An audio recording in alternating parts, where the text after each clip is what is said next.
Welcome to the AI across the PDM process, AI across the product life cycle podcast. A bit of a mouthful.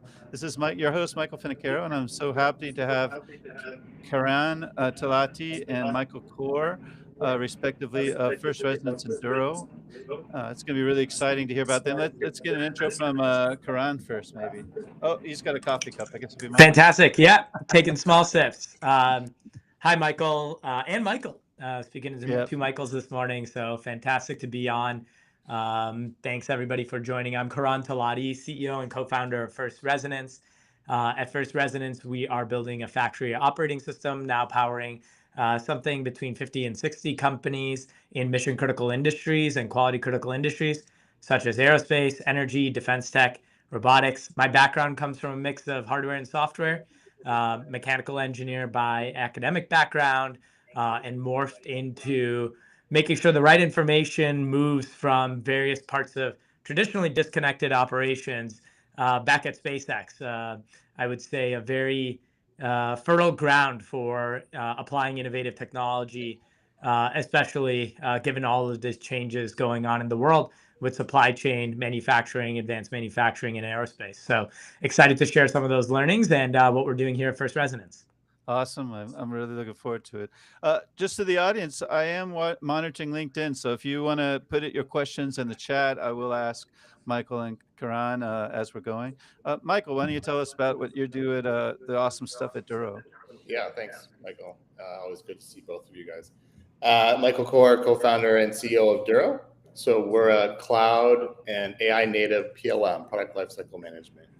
And what differentiates us is really our view and embracing of the cultural shift that's happened in the hardware industry, where there's a more progressive and fast-paced mentality, where more and more hardware engineers are actually very versed in software development, and they look to adopt software development best practices into their hardware team development. And so we practice more agile approaches, more plug-and-play, out-of-the-box capabilities, very API-first approach to managing data. And our vision is really, how can we establish that digital thread across all the different data resources, the inputs and the outputs that are needed to design and manufacture your product? And how do we let engineers be engineers and not administrators to the data platform? It's awesome. I wanted to, I still have an echo on my side. Are you guys hearing an echo? Very strange. I've got echo cancellation on, but it's still. Let me. Not you? What if I try to? Oh, now we don't. If that helps, let me know. Oh, that's a little better. Yeah, I don't hear any more echo. So I wanted to break up this interview kind of in two parts, because what's really hard, of course, right now is to separate the hype from the reality with AI, right? And so I know both of you guys are really smart, and I know that you used AI in the conception and in the actual product itself. And I'd like to understand first, like, what was your perception of AI before you even started? You probably already had used it with ChatGPT, or maybe you had a background with ML and AI even before the OpenAI kind of burst the bubble on that. But what could you guys give me an idea? Like, what was your perception of AI before? Or did you see it as like, oh my God, or you were like, well, maybe it's a. Go ahead, Michael.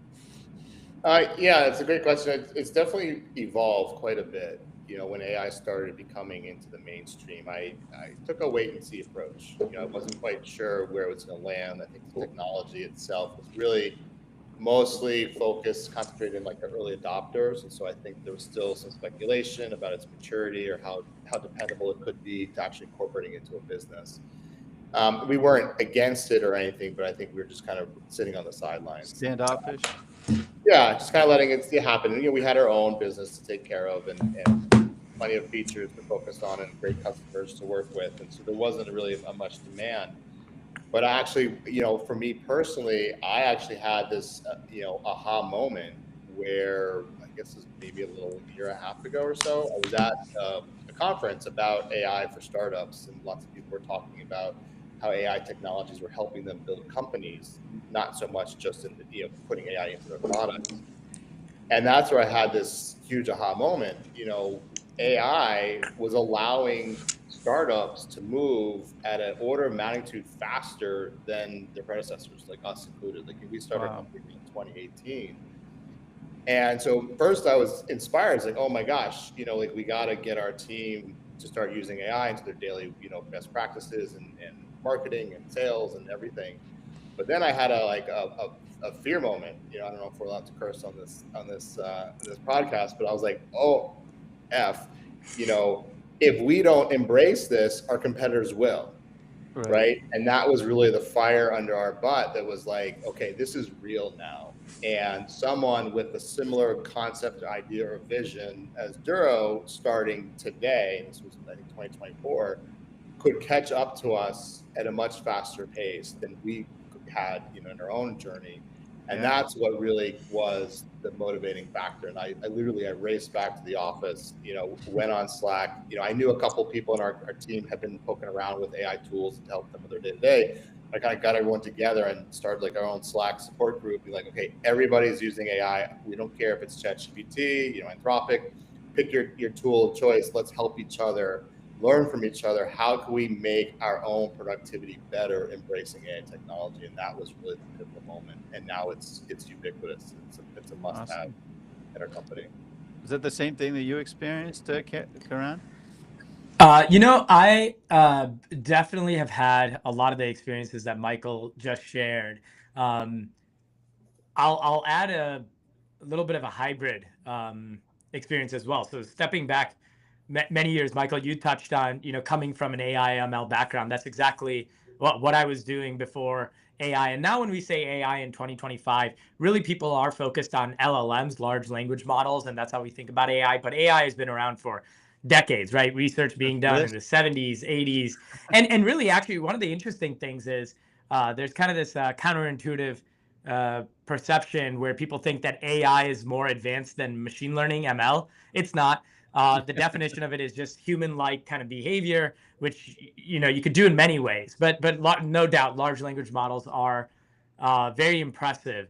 So going back, my experience, I kind of always knew it was inevitable. I spent a few years at SpaceX working on the data pipelines that allowed us to compare operational data to manufacturing data, and there's definitely AI functionality, machine learning tools that we used in that for anomaly detection and some of these advanced algorithms.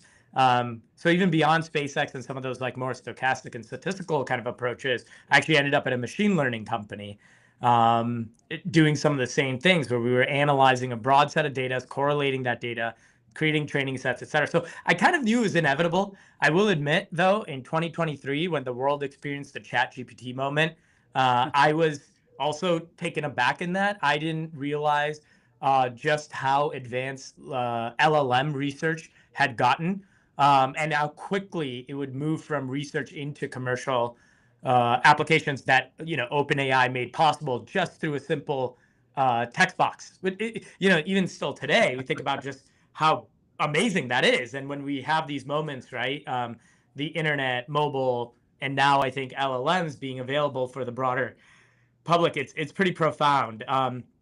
Ever since then, we've taken shots on goal here at First Resonance. So I would say we're in our third era almost of using AI in the product. And I will admit the first two were failed attempts. The first one was simply trying to wrap like ChatGPT like everybody else was. We put very minimal resources behind that because we had already caught on to this early kind of downplay of AI and being a ChatGPT wrapper. It wasn't going to go far, and it definitely wasn't going to go far in manufacturing. In 2024, there was some hype behind fine-tuning models, and we actually did expend good engineering effort behind there. Ultimately, the industry arrived at that being a dead end as well. But it wasn't until 2025, this year, where I think a lot of things started to change. And I think we'll talk about that in a moment here. But both inside the business, how we use AI, like Michael said, across sales, marketing, and of course, software development, which might be, again, one of these ironic places that AI is the most disruptive. And of course, now embedding into the product, making it available for manufacturers. going after manufacturing and serving manufacturers, we're just naturally going to be we're going to have to be patient, let's say, because they're not necessarily the earliest adopters. That's really well said. It makes me think, like, it was kind of shocking to see ChatGPT with just that little interface, which is a text box. It's sort of like the same revolution that Google did, right? Yep. Just with one line, and that line changed everything. Like, when you simplify it, it's just a good lesson in UX, right? If you simplify it and it does what the one thing it's supposed to do, then it's probably gonna work. So, and it's interesting you mentioned the development thing, because of course we're seeing all this stuff about vibe coding, and of course Lovable thinks you just do a line of text and suddenly you've got a fully working app covering every possible corner case. Well, probably not, because I played with that too. So what was your experience in using AI to develop the product? Let's talk after that about AI inside the product, but how did you approach it? Did you try vibe coding? Was it just, do you have an assistant and you were just using it to paste your documentation? How are you using it how are the developers of Duro using it to develop this new version of Duro that's AI based? Multiple facets. I think it's really dependent on the task at hand. I'd say we did do some vibe coding, which allowed us to do some rapid prototyping. It wasn't intentionally, it allowed us to do things we hadn't done before, to kind of how to thought it was like a skunkworks team, where they could vibe code to mock some new features, quickly stand it up. Didn't have to have high quality code behind it, but it was able to at least portray our vision for what the product was to be, and we can put it in front of prospects and customers and say, how does this fit? Once we and iterate immediately on that, right, and have a pretty powerful product. And then once we learn from that experience in those user interviews, we take the best of that product and put it into our main product. And in that case, it was a combination of traditional coding styles, but also using AI really to do, the grunt work, I'll say. What AI is very good at, honestly, is brainstorming. You're thinking of ideas, like, here's how I'm thinking about modeling this or architecting this feature. It certainly, with a history of, dozens of developers over Duro's career working on the code base, it's very hard for an individual to have a firm understanding of the entire code base. And so AI is a very good assistant at asking it questions. Hey, dig into this feature for me. Give me a summary of how it's implemented, so that I can continue that design pattern. I can build on top of it. I don't break any established, architectures. Right? So and you were using this inside of Microsoft Code? I think every developer, is free to use their own IDE. I think we've all gravitated to Cursor and using Claude. We found that for code development, that is the most reliable. But I personally, I think they're all leapfrogging each other, and so maybe in a year another AI tool would be better. But we're reasonably agnostic to it. I think for that part, because you can establish, certainly with Claude, you can establish your Claude.md files so that everyone is at least using the same types of prompts and is picking up the same design patterns. So developers are free to use their own development environment, whatever they favor. Cool. So, but there is, another thing that honestly what it allowed us to do is certainly me. So, obviously as a founder, I was the lead product manager, the visionary for this whole company to begin with, and we now have a large team that assists with that. And so my background, I didn't mention at the top of the call, I'm actually a double ECS. And so, I programmed my career, but as I've migrated to more managerial responsibilities, I've gotten further and further away from code. And I don't claim to be current. And so at some times, as a product manager, you dive into writing user stories and acceptance criteria and what have you, but there's still room for interpretation, mistakes, and you lose some cycles because the developer or it wasn't clear, or even you weren't quite sure how the feature would need to be implemented until you saw it in your hands. And so what AI did is actually empowered me as a product manager. Now I could actually write code, production code, because, for those reasons I explained, as a product manager, the more complex business logic ideas, certainly, the common fit functionality, I leave to the rest of the developers, and some other advanced things. I don't want to, discredit that, but there are some more advanced, like PLM specific business ideas that I wouldn't expect someone who didn't have the same history in the industry as I did to understand it. And so it empowered me as a product manager to actually build the feature and iterate faster, because then I can have it in front of me and I can play with it and be like, yes, this is right, or no, this isn't right. And it saved me so much time from writing exhaustive user stories and acceptance criteria, and then also having those feedback loops. And so that is something how I also became more productive as a product manager.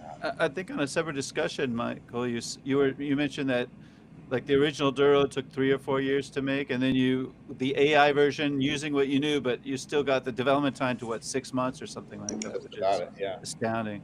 Yeah. Karan, did you have a similar experience at First Resonance? And you said you did 2 first attempts and then a third attempt.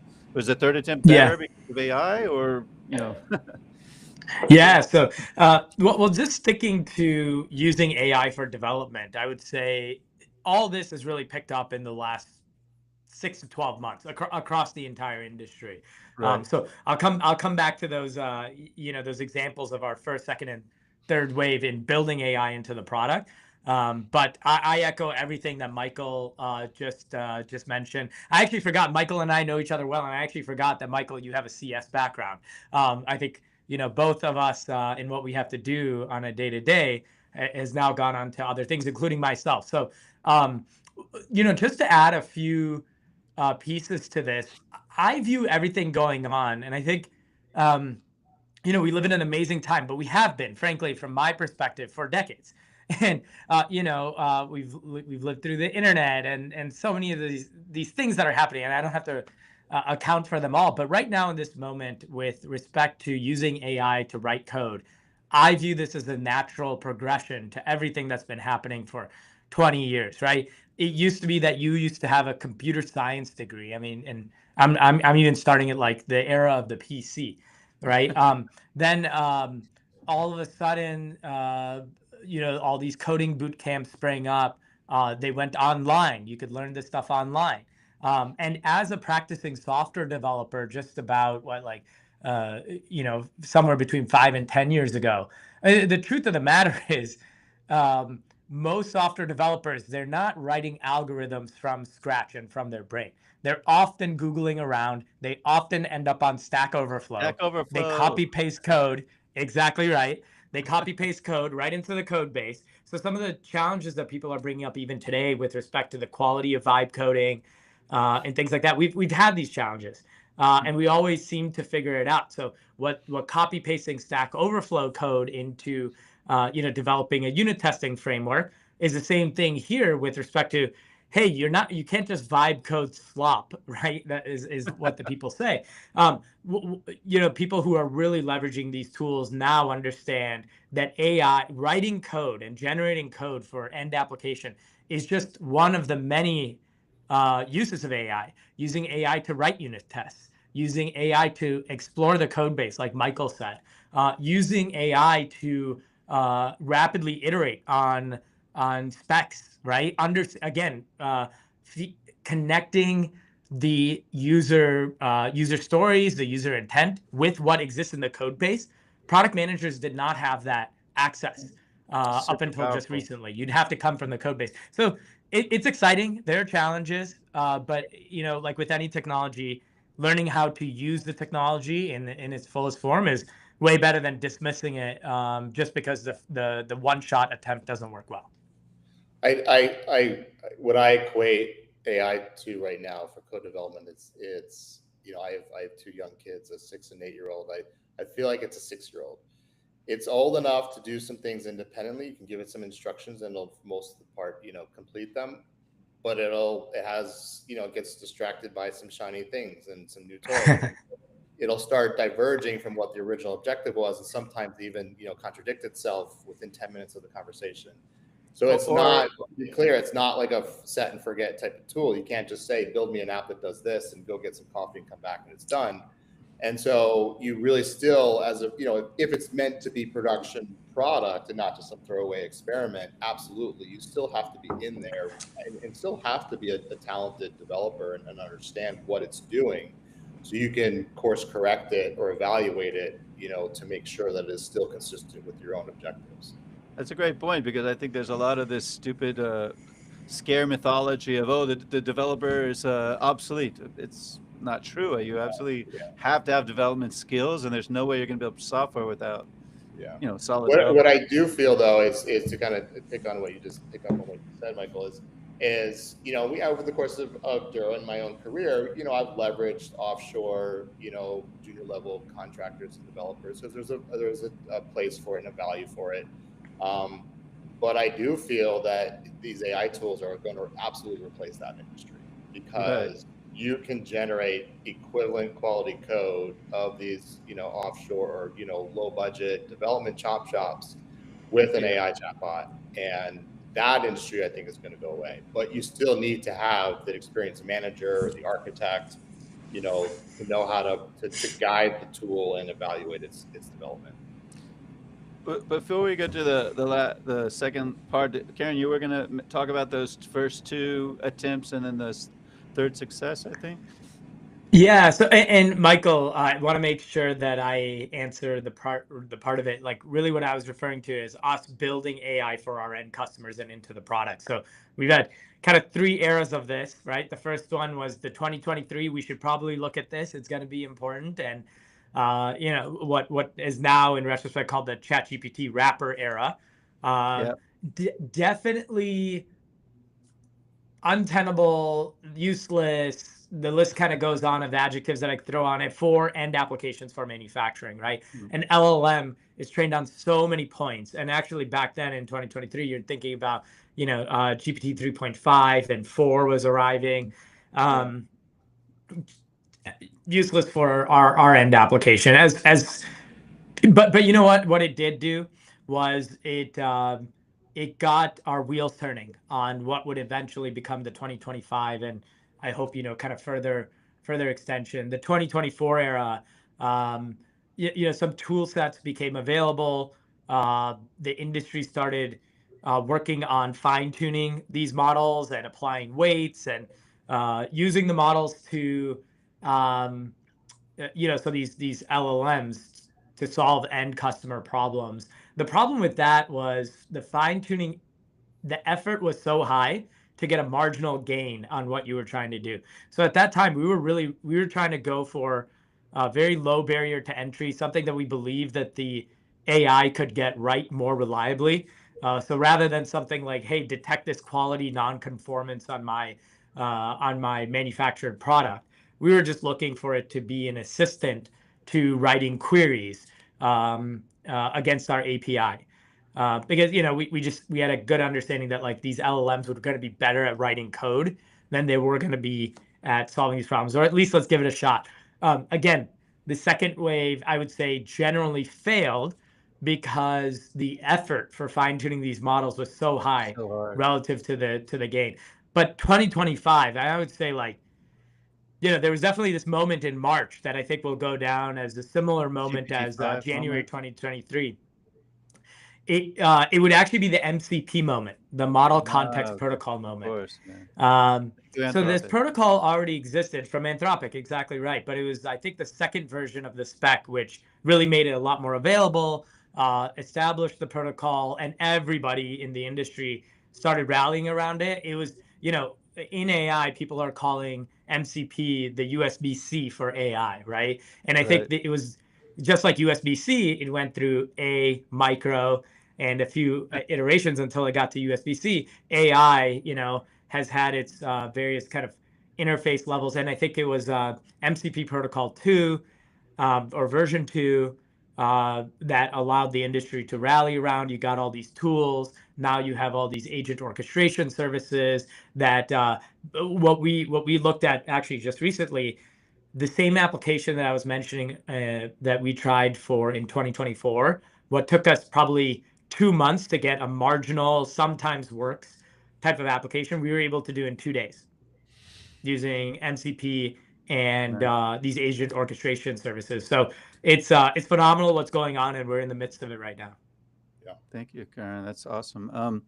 I wanted to shift it now to like how you're putting AI into your 2 respective products, because I think that's another thing. It's nice to talk about it, but how is it used concretely? And James White in the chat, and this kind of relates to, is talking about, AI is a probabilistic model, and we're in a very deterministic world of manufacturing. Close isn't good enough, right? If you get the wrong biome item, it's not going to work, and you're not going to be able to produce it with First Resonance. So how do we get around? How do we get to deterministic results? And how are you using it in the product to obviously reduce the risk of hallucinations and increase the productivity? Right, Michael, maybe you start. Yeah, happy to. We're using AI, for our customer-facing features kind of across the spectrum. But what we do, the kind of lens we look at is, is this just like a fluffy, froofy, kind of feature that really has no value, or is there actually meat to it? And so the lens we look through is, if you look back at what PLM is, PLM by definition is the aggregation of multiple data sets coming from multiple teams. You got engineering, electrical, mechanical, procurement, manufacturing, QA, whatever it may be. In the world we live in, it's not uncommon to have these teams scattered across the world, different departments, different cultures, different languages, different vernacular. And so historically, PLM has always, had that burden of trying to transpose the data from those natural positions into a central repository before you can start processing and make value out of it. And that's put a lot of pressure on the PLM or the integration providers or whoever it may be. And so AI completely removed that dependency, because one of the things that AI excels at is being able to process data in its natural format. And so now that's relaxed that burden of trying to create all these interlocking transposition algorithms to translate mechanical data into a PLM and electrical data and Chinese, language and English language all into one format before it can be processed. Now we can leave it as it is. And really the burn is more on just that digital thread. Like, how do we make sure that our AI tools have access to the content? It can choose to leave it in its local repository or migrate it, but the point is it doesn't have to transposition it before it can create value.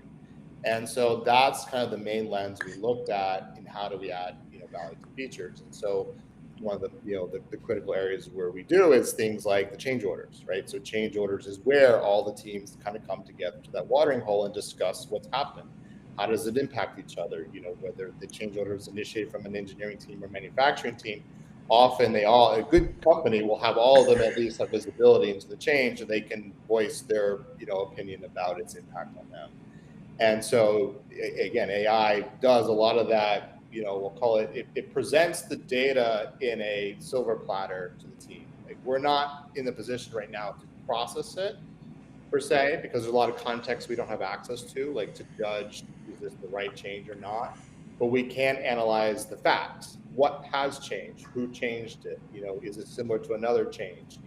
What did we learn from that previous change? Can we use those same learnings to this one? So that when the team comes in to formally review it and approve or reject it, they have a lot of that burden taken care of for them, right? That grunt work, okay. Right? Historically, change orders as a pinnacle event, and the legacy products, certainly that I've used in my career, just do so much work as an analyst, as a reviewer, to understand what happened in that change. And I'm oversimplifying, but often two things would happen.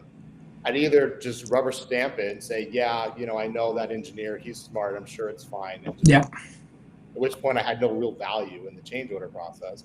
Or I'd have to budget time in my day and roll up my sleeves and go dig down and look at the original CAD models and do my own manual comparisons and ask questions and do a proper full review. But then that could take days or weeks. And so we took the approach of how do we combine those two, where all that grunt work is done by our AI tools, so that one can come in and with a minimal amount of time, in an educated manner, actually do the equivalent time period of a rubber stamp.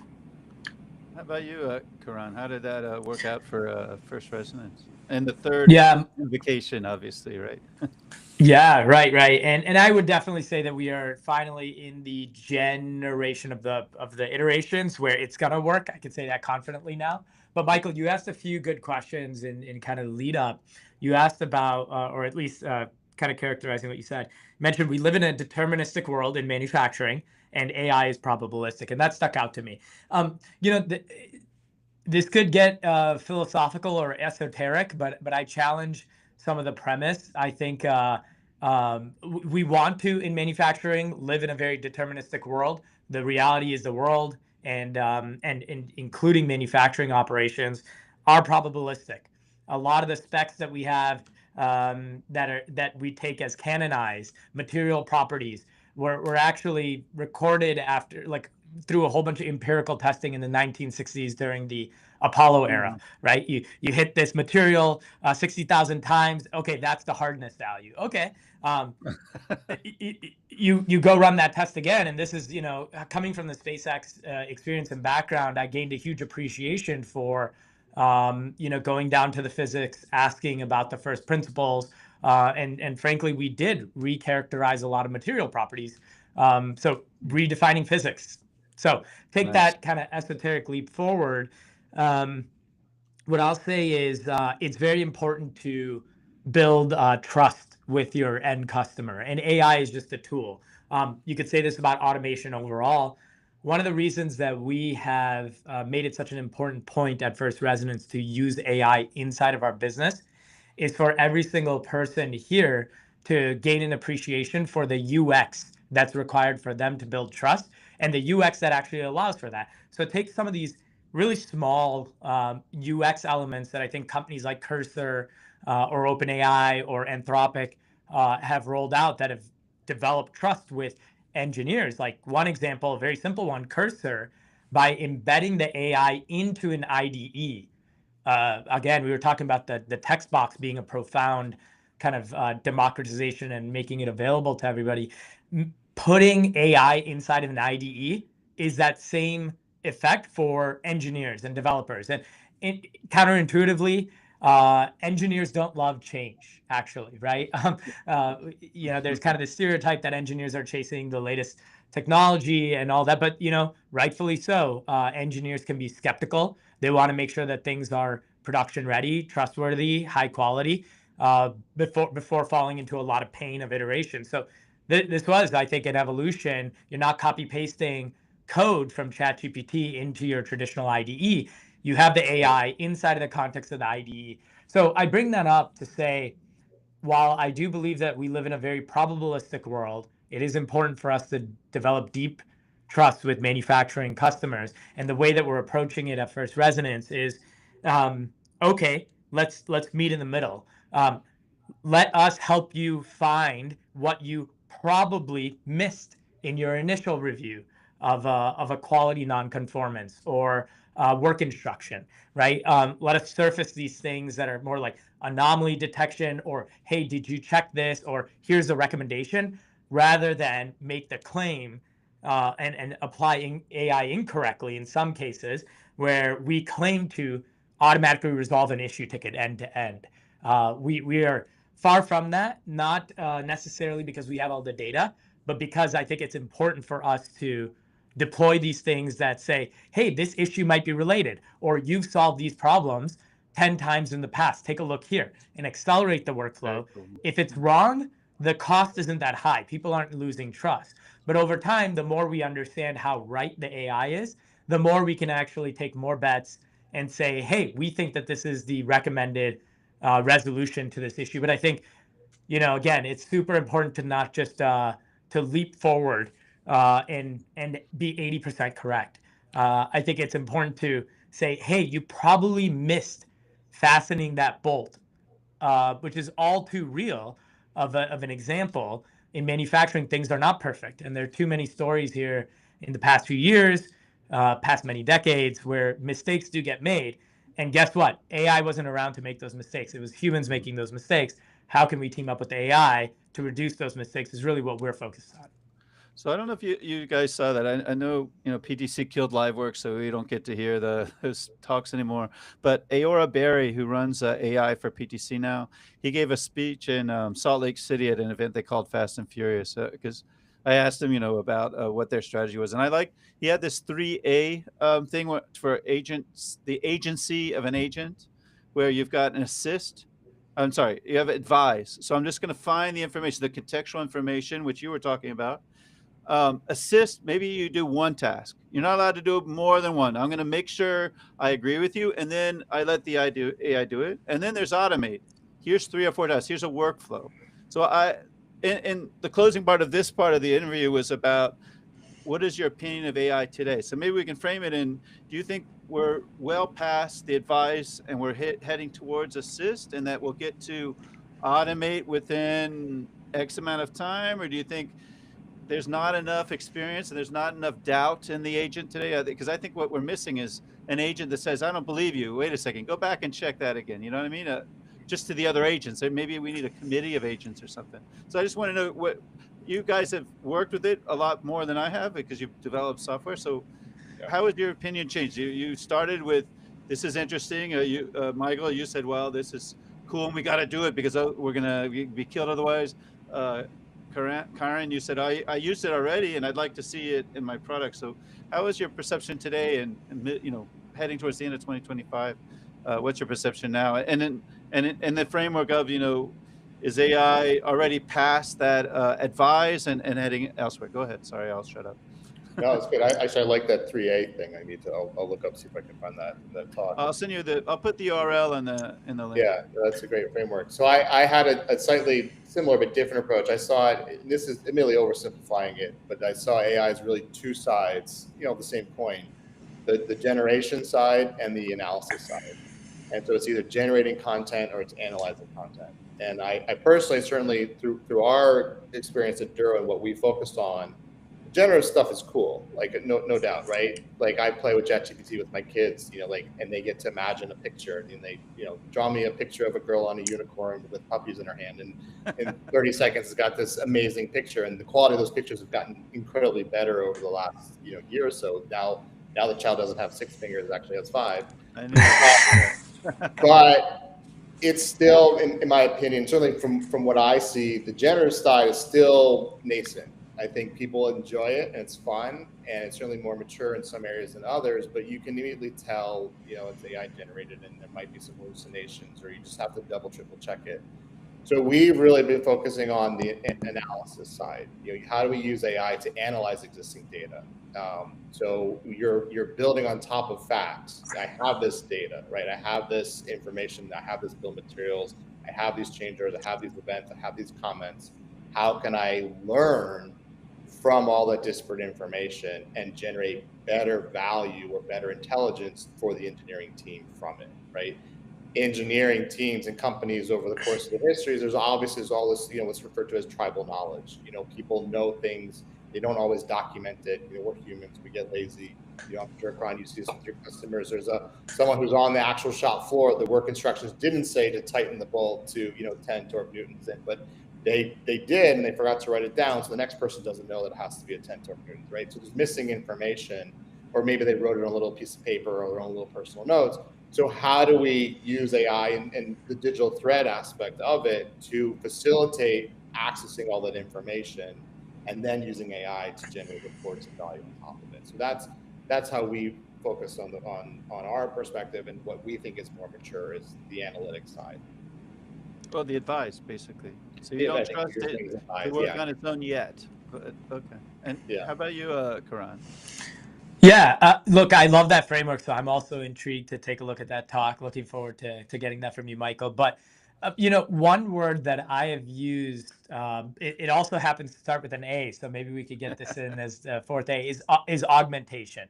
Right. And I really do believe that, set AI aside for a moment. In manufacturing and in hardware, we've always been stuck in this binary between doing it manually and automating it.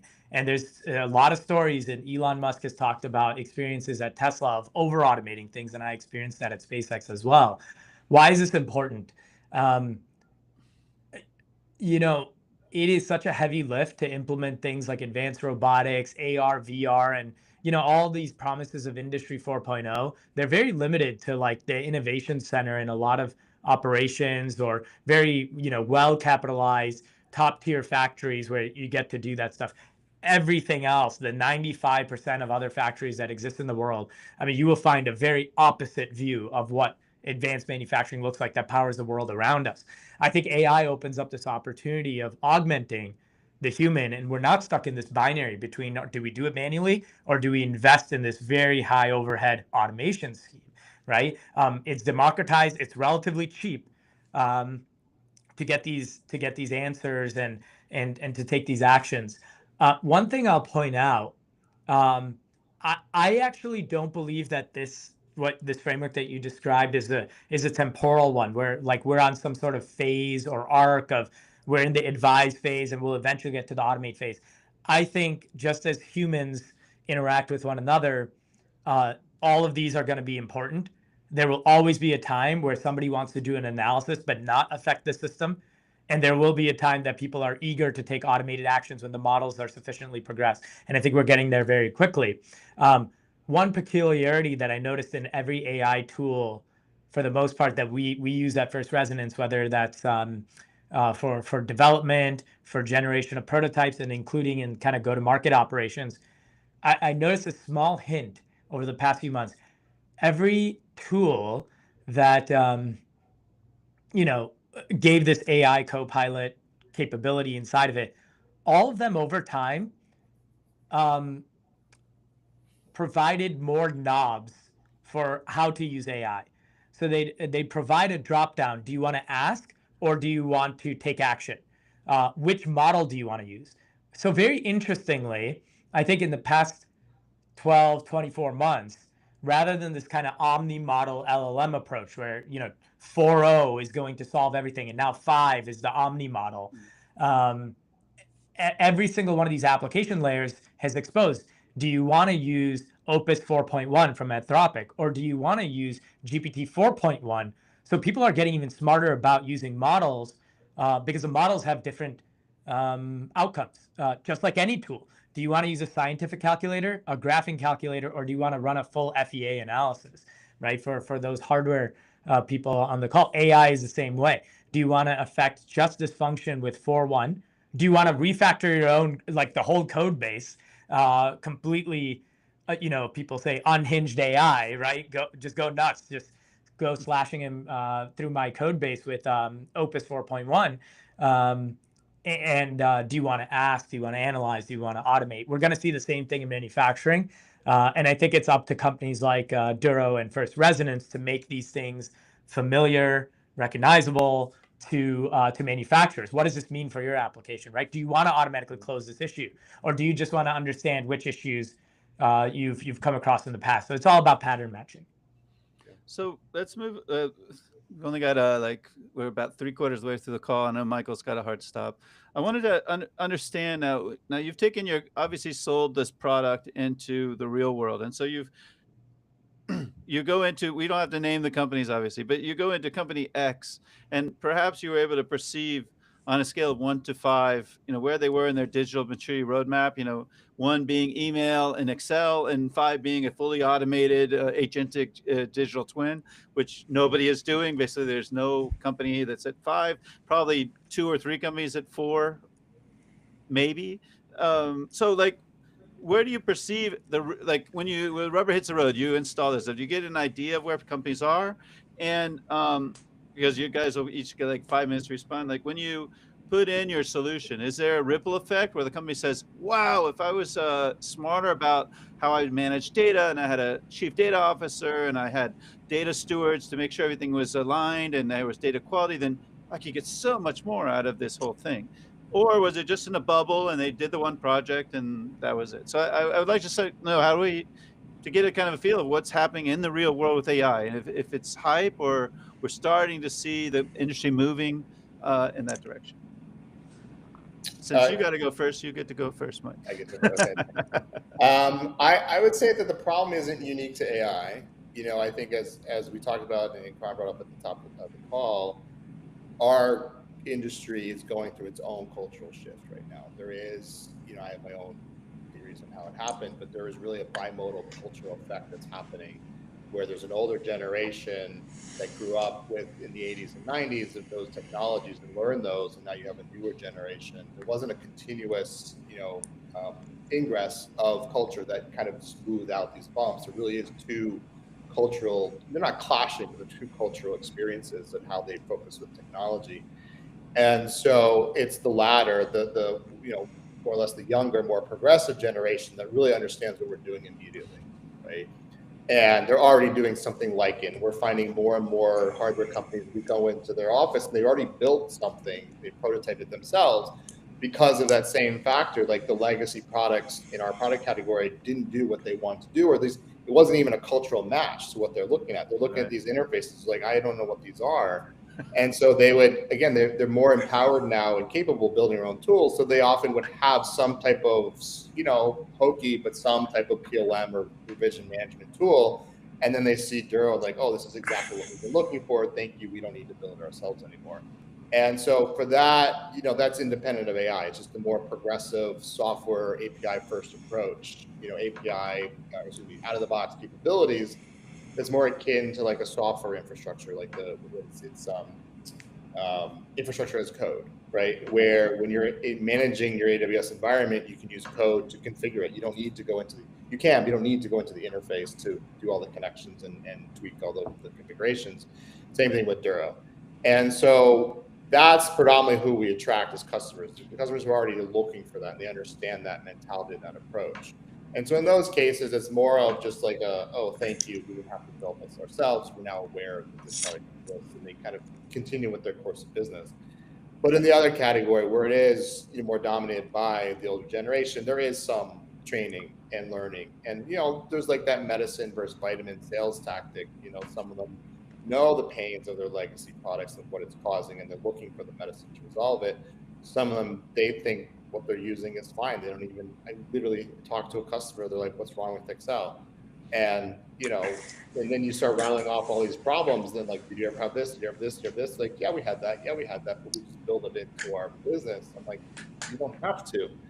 And so that's a vitamin sales tactic, right? You need to teach them, hey, there are better things that can help you with this ailment or prevent these things later. So I think it's a long-winded way of answering your question. I don't think it's unique to AI. I think it's just unique to the more progressive SaaS, technologies that, First Resonance and Duro and many of our own other peers are providing to the industry.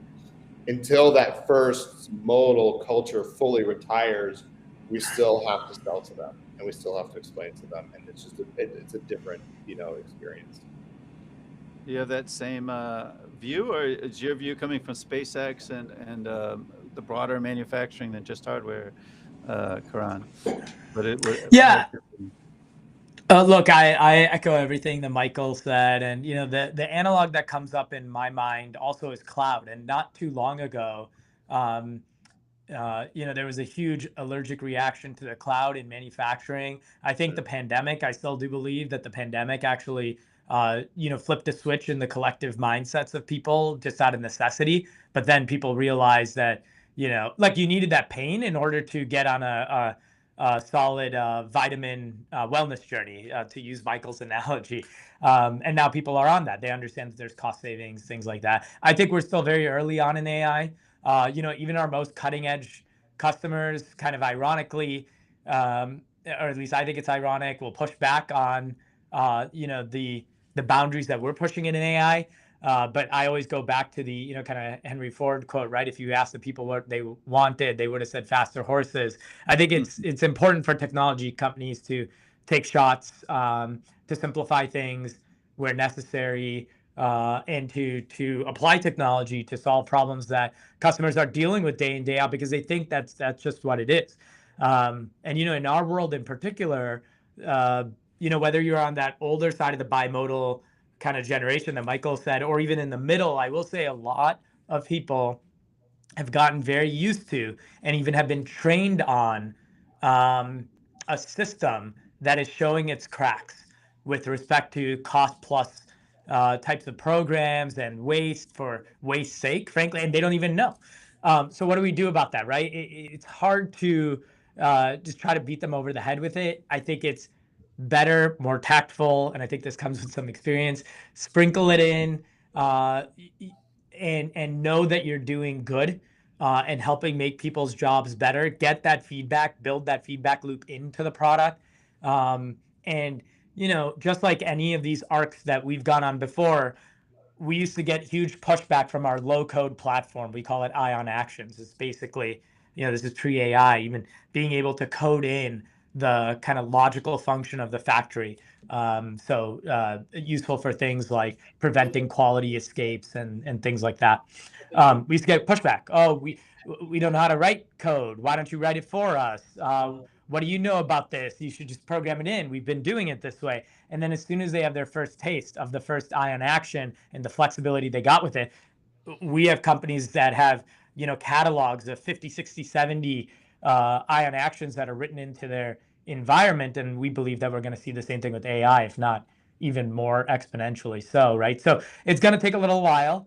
The benefit that we have, it's a double-edged sword, is we get to see what's happening at the leading edge, right? How software developers are using AI, and what consumer applications are doing with AI. And then we get to work backwards into what can this look like in manufacturing, a year, 2 years, 5 years from now. And I think it's important to continuously lean forward, because as Michael said, if you don't do it, your competitors will. And I think for us in particular, if we don't do it in manufacturing, there's a risk that no one will. And we revert the entire system back to, I don't know. I don't like to go visit those places, but it is something I, hold very, as like very important to what drives me every day and why we're taking these bets on technology, taking us forward, not backwards. So a slow ripple for you. It's a slow ripple, right? Just Yeah. It's slow at first, and then very quickly is what we've seen in previous iterations of this. We're still very early on the AI side at First Resonance, but I'm very much looking forward to reporting back in about 6 to 12 months time. All right, well, let's do that. Let's have another one of these calls together. This was great. Really appreciate your time. I learned a lot. That was really cool. I hope you guys enjoyed it. I did, yeah. Awesome. Yeah. All right. Well, let's do it again, and good luck with the fourth quarter, because it's starting up pretty soon here. And great, it's awesome meeting you, Karan, because we didn't know each other. Michael, I look forward to seeing that demo someday, and I'll take it easy. It was awesome. I look forward to doing this again in a couple of months, maybe. Awesome. Thanks a lot for setting it up. Always You're great welcome. Nice meeting you. Likewise. Thanks, both of you guys. Great discussion. Great. Thank you. Take care.